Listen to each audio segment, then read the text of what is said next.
The Fluid Voyager is your passport to an all-new way to explore.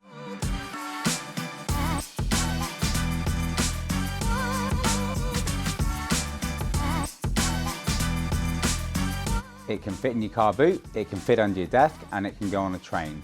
So let's have a look at the features. With some bikes, portability comes at a price, but not with the Fluid Voyager. The geometry on this bike is designed so that it's comfortable for all sizes of riders with a fully adjustable seat post and handlebar height. The main feature of any folding bike is its ability to fit into really compact spaces.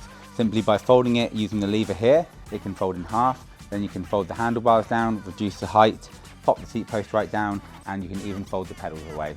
So within just a few seconds, this bike goes from a full-size rideable bike into a really compact, neat little package to take it with you wherever you need to go. To help keep the bike nice and lightweight, we've used a lightweight 6061 T6 aluminium frame on this model. It's also got 7-speed Shimano gearing to help you up and down the hills.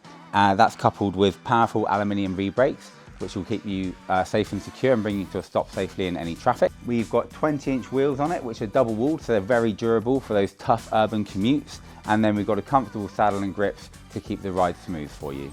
So what are you waiting for? If you need a lightweight, versatile commuter, or if you want to take something camping with you, there is no better place to start than with the Fluid Voyager, exclusively through Anaconda.